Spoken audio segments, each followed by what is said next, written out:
Et salut les traders, j'espère que vous allez tous très bien. On se retrouve comme chaque dimanche à 18 h pour une nouvelle analyse des marchés. Comme d'habitude, en première partie de vidéo, on verra les résultats des analyses qu'on avait faites la semaine dernière. Et en seconde partie, on verra les setups intéressants pour les jours à venir. Si la vidéo vous plaît, pensez à la liker et surtout à me dire en commentaire quel actif vous voulez que j'analyse pour la semaine suivante, que ce soit des actions, des matières premières, des crypto-monnaies, tout ce que vous voulez. Donc voilà, ça aide énormément la vidéo à être mieux référencée et la chaîne YouTube à se faire connaître. Donc voilà, il y a beaucoup de youtubeurs, tous les youtubeurs vous disent de faire ça, mais c'est parce que c'est vraiment important. Donc merci énormément à tous ceux qui le font chaque semaine. Vous êtes top, changez pas. Et évidemment, si la vidéo vous plaît, pensez à vous abonner, ça me ferait vraiment plaisir. C'est tout pour moi, on va commencer tout de suite. Ok, donc restez bien jusqu'à la fin de la vidéo, puisque en fin de vidéo, j'analyserai USD JPY en entier. Donc je ferai un forecast complet sur USD JPY, puisque j'ai un élève qui m'a demandé de faire un forecast complet pour l'aider. Donc j'ai décidé que ce serait bénéfique pour tout le monde si je le faisais sur YouTube. Donc voilà, en fin de vidéo, on verra USD JPY en entier. Sinon, du coup, on va attaquer sur HotCAD. Donc HotCAD, la semaine dernière, on avait vu un possible achat après un down. Donc le down, il l'a donné, par contre, il n'a pas donné l'achat. Donc est-ce qu'il fallait rentrer dans l'achat? Non, puisqu'il ne nous a pas donné de setup. Attention, quand je vous dis qu'on cherche de l'achat, de la vente, c'est bien entendu sous condition d'un setup. Donc là, on n'a pas eu de setup d'achat, donc on ne l'a pas pris. Maintenant, pour la suite, on fait quoi? On fait encore une fois attention à des setups d'achat. Pourquoi? Parce que si on regarde sur du daily, en fait, il nous a donné quoi? Il nous a donné une impulsion, une correction et une seconde impulsion. Juste avant, il nous a donné une structure identique avec une impulsion, une correction et une seconde impulsion. Donc dans ces cas-là, une fois qu'on a terminé une structure corrective, c'est la base même du marché qui fonctionne en impulsion et correction, et on attend une seconde impulsion. D'accord? Donc à partir de maintenant, puisque ce bas-là a été cassé exactement comme quand ce bas-là a été cassé, on attend un achat. Est-ce qu'on aura l'achat tout de suite? Peut-être pas. Si vous regardez encore une fois l'exemple d'avant, une fois qu'il a eu cassé ce plus bas, il a donné un spike, mais il a continué pour donner un dernier plus bas. Donc on va peut-être être sur la même structure. Peut-être qu'il va nous donner un spike, chuter, encore ramper, mais long terme, daily, on cherche un achat. Donc on se concentre sur quoi comme setup? On se concentre sur des setups d'achat sur HotCAD. Ok? USD, la semaine dernière, on avait vu un achat ici aussi. Pourquoi? Pour valider cette correction et la seconde impulsion. Donc ça, on l'a eu, nickel. Maintenant, on fait attention à quoi? Alors on fait attention à deux choses. Soit il va corriger ici pour nous donner une vente jusqu'à ce plus bas, d'accord? Soit on est sur un running, c'est-à-dire qu'on est sur un 1, 2, 3 ici pour un achat. Donc qu'est-ce qu'on fait dans ce cas-là? Tout simplement, on s'adapte et on surveille la structure. S'il donne une impulsion et une correction, on tente l'achat jusqu'à ce plus haut pour potentiellement tenter le running flat.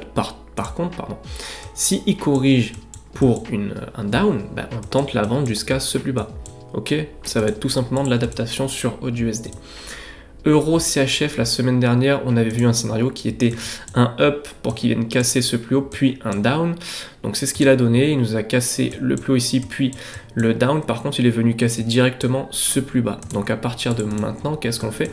On fait attention encore une fois à un up. Est-ce que le up vient tout de suite? Je n'en sais rien et on ne peut pas savoir à l'avance s'il va venir là maintenant. Mais en tout cas, on surveille des setups d'achat. Pourquoi? Pour valider ce 1, 2, 3, donc cette expanding flat, pour valider ensuite ce 1, 2, 3, ce running flat ici. Donc nous, ce qu'on cherche, c'est ce 3 ici. Est-ce qu'il le donnera encore une fois tout de suite? Non, peut-être pas. Il va peut-être corriger, chuter. Mais en tout cas, sur Euro CHF, en 4 heures, on fait attention à un achat. D'accord? Et pour finir, donc sur les setups de la semaine dernière, on a le gold. Donc le gold, je vous avais dit, qu'il allait soit monter, soit corriger. Donc du coup, il est en train de corriger 4 heures. Ça tombe bien, c'est une très bonne nouvelle parce que la direction, du coup, s'annonce. Quand on a une correction, on a 90% du temps après une impulsion. Donc là, on a une correction. Donc c'est une bonne nouvelle pour l'achat. Donc maintenant, sur le gold, pour les jours à venir, vous vous concentrez sur de l'achat également. Ok? Maintenant, les setups intéressants. Donc on a Odd NZD. Odd NZD, on a deux scénarios. Alors soit vous surveillez la cassure de la trend, il la casse, il corrige, vous tentez l'achat. Le mieux encore, c'est qu'il vienne casser ce niveau-là, que je vous mets en rouge ici. S'il casse ce niveau-là et qu'il vous corrige, ça peut être un très bon achat. Par contre, faites attention aussi à ce running-là, comme ça. Je vais changer de couleur pour que vous voyez mieux, comme ça. Là. Donc ce running là pour un down, donc encore une fois on s'adapte, d'accord. Si on le voit casser la trend puis casser ce niveau et corriger, on tente l'achat, d'accord, ça peut être intéressant. Par contre si là il se retourne directement, bon ben on oublie l'achat évidemment, d'accord. Donc attendez des setups, c'est très important, on ne rentre pas à l'arrache. 4 CHF, donc pour les jours à venir, on fait attention à une correction de cette taille-là, d'accord, parce que ce mouvement-là commence à s'essouffler. Donc c'est simple, soit on a une correction pour continuer la tendance haussière, soit on a un retournement complet. Moi, je prévois plutôt au moins une correction. Maintenant, en 1 heure, il nous donne quelque chose d'assez intéressant, il me semble. Peut-être un running flat, d'accord. Donc peut-être ce 1, 2 et 3.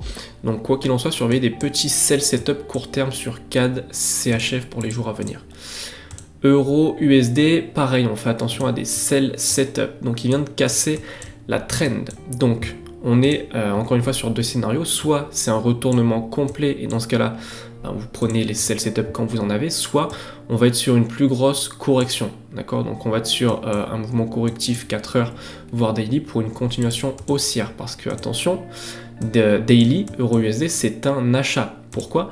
Parce qu'ici on est dans une phase de correction.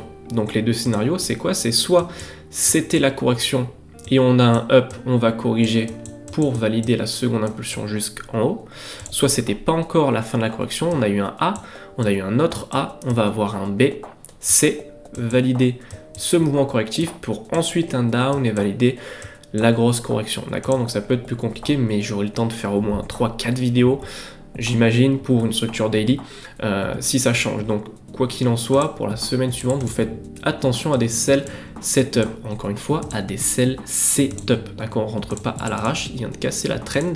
Si vous le voyez corriger, vous pouvez tenter la vente, mais protégez-vous dans le cas où on est sur plutôt un B pour un C, d'accord.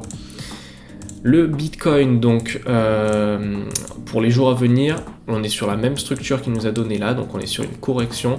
Quand il y a correction, il y a 90% de chance d'avoir une impulsion ensuite, donc faites attention à des buy setup tout simplement jusqu'à ce plus haut là.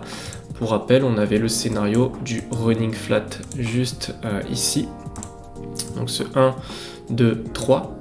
Donc cette correction là, donc pour une impulsion jusqu'à ce plus haut.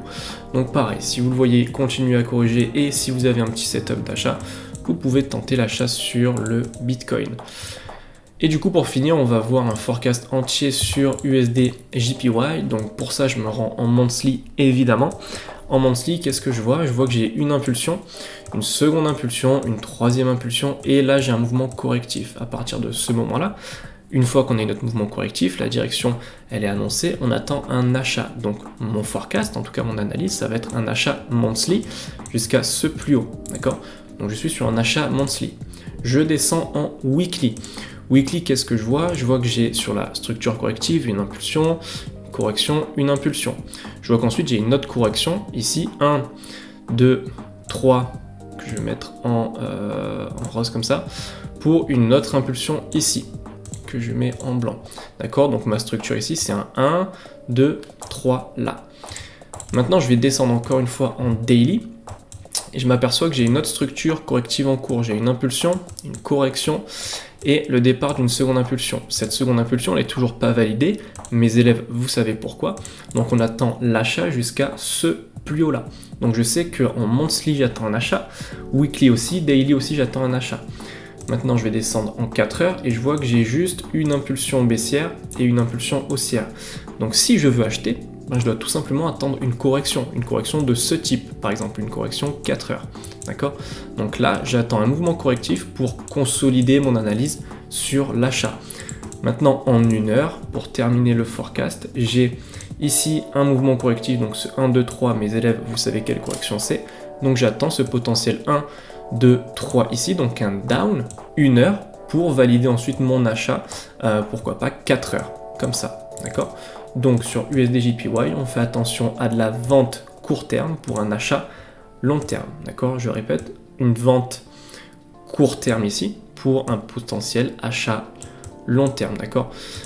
Et ensuite, potentiellement, une plus grosse correction, ok? Mais c'est de l'achat sur USD JPY. Voilà, j'espère que ça vous aura aidé. Et voilà, c'est déjà la fin de cette vidéo. J'espère qu'elle vous aura plu. Pensez à la liker, à la commenter. Ça me ferait vraiment plaisir. Ça aiderait grandement la chaîne YouTube et la stratégie à se faire connaître. Donc, merci à tous ceux qui le feront. Je vous dis à la semaine prochaine, dimanche 18 h pour une nouvelle vidéo d'analyse. C'est tout pour moi. Vie courte mais légendaire comme d'habitude. Ciao!